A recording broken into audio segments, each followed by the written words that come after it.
Iniciando a campanha com apenas 7% de intenção de votos, na primeira pesquisa divulgada no início de setembro, Eduardo Leite foi se consolidando ao longo dos dias como o maior adversário de Sartori na disputa pelo governo gaúcho. O jovem, que foi vereador e prefeito em Pelotas, chegou ao final do primeiro turno com pouco mais de 35% dos votos, o que o qualificou a disputar o segundo turno com Sartori. Com um discurso de que seria sangue novo e traria uma nova política para o Rio Grande, Leite liderou todas as pesquisas de intenção de voto no segundo turno.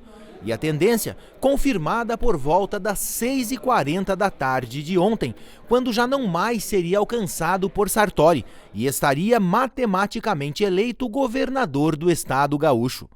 Nossa equipe recebeu a visita de Eduardo Leite no final de julho, quando ainda era pré-candidato. Ele falou de seus projetos para o estado e afirmou que é contra a reeleição.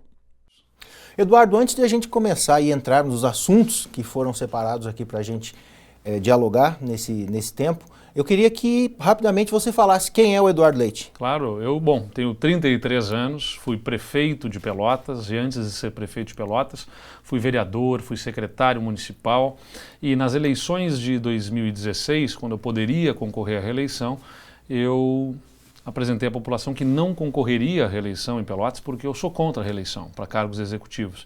Eu acho que no nosso sistema político brasileiro, com a fragmentação que nós temos na política de 28 partidos com representação no Congresso Nacional, nós temos um problema em que todas as negociações para quem concorre à reeleição acontecem dentro dos gabinetes oficiais. E aí isso transforma a reeleição num problema que torna o governo refém dessas negociações, onde se aceitam composições e participação em governo sem o mesmo critério e rigor técnico que o governante teria ou teve no início do seu mandato. Hoje, entre dívida interna e externa, são quase 67 bilhões de reais a dívida do Estado. Isso é pagável? Não, você tem que ter a capacidade de administrar a sua dívida, como eu falei, né? Tem que estar dentro da capacidade do seu pagamento com as despesas correntes. O Rio Grande do Sul tem uma situação fiscal muito sensível, mas não é apenas a dívida, é também o problema do desequilíbrio previdenciário que nós temos a partir do déficit da Previdência. São 10 bilhões de reais anuais que não são recolhidos nas contribuições ordinárias, seja dos servidores ou do própria cota patronal, e que precisam ser pagos diretamente pelo Tesouro do Estado. Ou seja, o cidadão paga impostos para ver retornarem serviços, mas esses impostos estão indo para sustentar um déficit de 10 bilhões de reais no sistema previdenciário estadual. Não tem solução para o Estado que não passe pelos dois caminhos: fazer a lição de casa para dentro, com a estrutura do Estado sendo reformada, reorganizada, modernizada, para reduzir a nossa despesa, sem comprometer serviços, pelo contrário, tornando mais eficiente no que diz respeito à entrega dos serviços para a população, e do outro lado, aumentando as receitas sem aumentar impostos. Então eu preciso aumentar receitas, gerando receitas novas. E como é que eu gero receitas novas? Tornando o Estado atraente para investidores, para empresas que queiram estar aqui no Rio Grande do Sul. Daí que nós entendemos que é fundamental para o Estado conseguir superar as questões de infraestrutura, investimento em infraestrutura com a parceria da iniciativa privada. São 25 bilhões de reais necessários de investimento apenas em rodovias no Rio Grande do Sul, segundo o Plano Estadual de Logística e Transporte, para que o nosso Estado tenha a infraestrutura rodoviária adequada para a atração de investimentos. 25 bilhões de reais.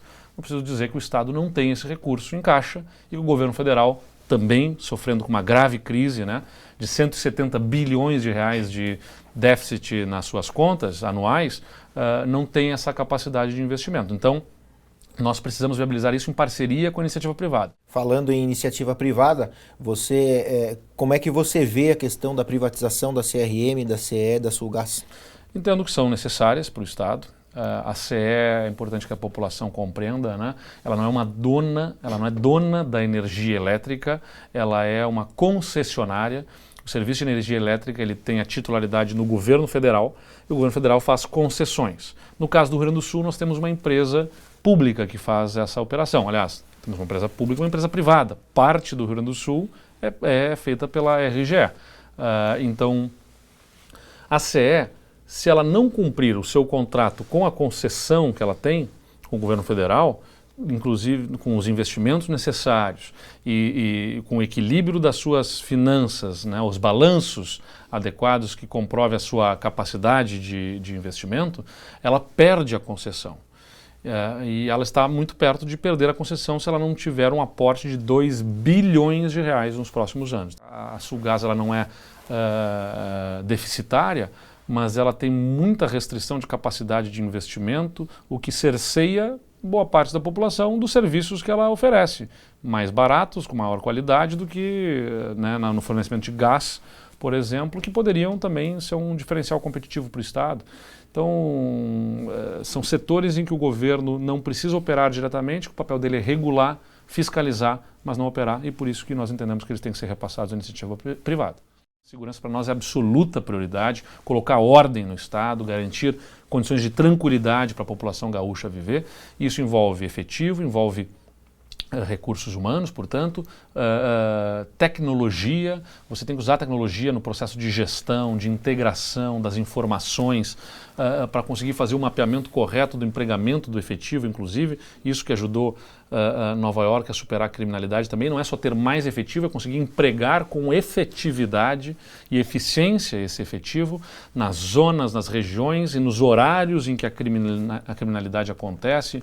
Você tem que ter estrutura, né, equipamentos, câmeras de vigilância, tem que ter viatura. A estrutura policial precisa ter o respaldo necessário para fazer a segurança acontecer.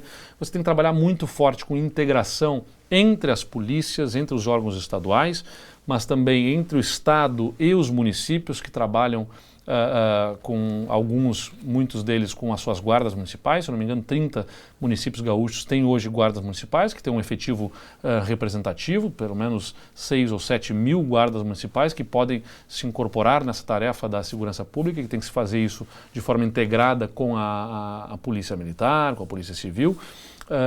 E a integração com outros serviços que estão correlacionados à segurança pública, como, por exemplo, educação, saúde e assistência social. Em 1º de janeiro, contando de 1º de janeiro, quanto tempo levaria para que o Eduardo Leite resolvesse a questão do parcelamento dos salários dos funcionários? Ele é a absoluta prioridade, mas como eu estou falando, isso depende de nós conseguirmos fazer as reformas que nos consigam para dentro do Estado, organizar as nossas despesas, dar o crescimento na receita. Isso depende também de crescimento econômico do Estado, mas nós temos a expectativa de no primeiro ano de governo conseguir colocar esse salário em dia. Vai ser a absoluta prioridade. Logo após o anúncio de que estava eleito, Eduardo Leite fez um agradecimento aos seus eleitores através de uma live em sua página no Facebook.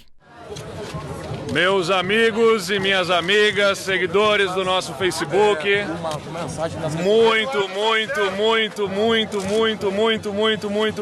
muito obrigado. Tantas vezes quanto eu falar muito obrigado, vai ser ainda insuficiente para poder dizer a vocês o quanto que eu sou feliz por receber a confiança de cada um de vocês. Eu não posso deixar de fazer o agradecimento a Pelotas, a minha terra natal, que me deu hoje 90% dos votos. Essa gente que conhece o nosso trabalho, que sabe do que a gente faz na política. Eu quero agradecer a confiança de cada um de vocês. E quero dizer a todos os gaúchos dos outros rincões, dos outros pagos, que podem confiar no nosso trabalho também. Eu vou fazer muito suar a camisa para poder me fazer merecedor dessa confiança de cada um de vocês.